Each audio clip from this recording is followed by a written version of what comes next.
আমার আরেকটি নতুন ব্লগে তোমাদেরকে স্বাগত। তো আজ আমি কি করব সেটা তোমাদেরকে দেখাচ্ছি। তো আজ আমার আলু পোস্ত নিয়ে তোমাদের সাথে কথা বলছি আর দেখাচ্ছিও।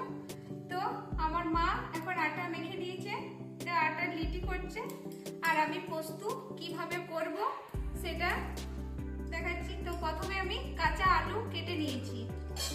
তো আলুর সঙ্গে আমি ফড়ং, শুকনো লঙ্কা নিয়ে নিয়েছি, পোস্ত নিয়ে নিয়েছি, লবণও নিয়ে নিয়েছি। অনেকে হলুদ দেয় না, কিন্তু আমরা হলুদ ছাড়া পোস্ত করি না, তাই হলুদও নিয়ে নিয়েছি, তেলও নিয়ে নিয়েছি।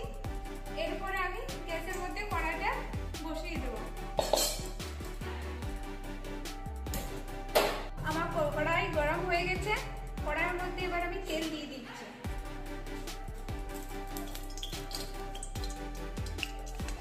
আমার তেল দেওয়া হয়ে গেছে, কড়াইয়ের মধ্যে তেল দিয়েছি। তো তেল আমার গরম হয়ে গেছে, এবার গরম তেলের মধ্যে আমি ফড়ং দিয়ে দিচ্ছি। আমার ফড়ং দেওয়া হয়ে গেছে, এবার লঙ্কা দিয়ে দিচ্ছি।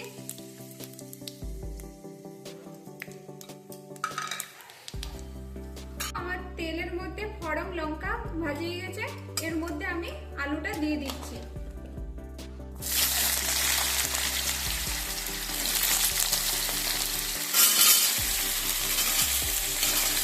কেউ কেউ আলু আবার ছোট ছোট কাটে পোস্তর জন্য, তো আমাদের এমনি বড় বড়ই আলু কাটা হয়। আলু দেওয়া হয়ে গেছে, এরপর আমি একটু নাড়িয়ে নিচ্ছি। এর মধ্যে আমি লবণ দিয়ে দিচ্ছি। লবণ দেওয়া হয়ে গেছে, একটু হলুদ দিয়ে দিচ্ছি।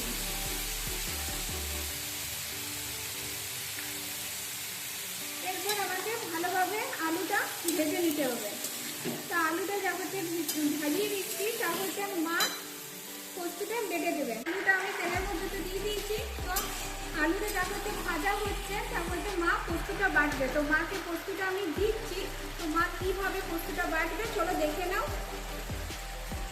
এই দেখো মা কিভাবে পোস্তটা বাটছে শিল নোড়াতে, তোমরা দেখে নাও।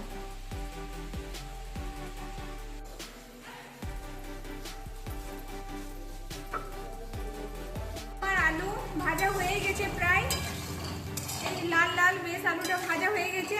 এর মধ্যে আমি পোস্তটা দিয়ে দেব, তারপর আরেকটু ভেজে নেব। এই পরিমাণ মতো জল দিয়ে দেবো আলুটা ভালোভাবে সিদ্ধ হয়ে যাওয়ার জন্য। পোস্ত দিয়ে দিয়েছি, এভাবে 5 থেকে 6 মিনিট নেড়ে চেড়ে নিতে হয় পোস্তটা আলুর সঙ্গে, যতক্ষণ না পুরোটা ভাজিয়ে যায়। আমার আলুর সঙ্গে পোস্তটা প্রায় ভাজিয়ে গেছে। এরপরে আমি অল্প জল দিয়ে দেবো আলুটা ভালোভাবে সিদ্ধ হয়ে যাওয়ার জন্য। এই দেখো আমি 1 গ্লাস জল দিয়ে দিচ্ছি। জল দিয়ে দিলাম, এরপর আমি একবার নেড়ে ঢাকা দিয়ে দিচ্ছি। পোস্তটা আলুর মধ্যে দিয়ে দিয়েছি, জলও দিয়ে দিয়েছি। এরপর আমি 5 থেকে 10 মিনিট একে ঢাকা দিয়ে সিদ্ধ করে নেব।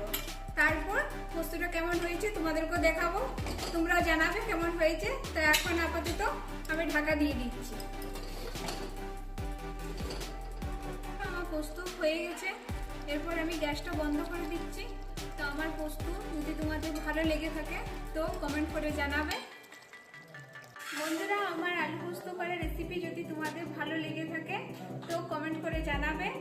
আর আমার চ্যানেলটি সাবস্ক্রাইব করে নেবে, লাইক কমেন্ট আমার প্রচুর পরিমাণে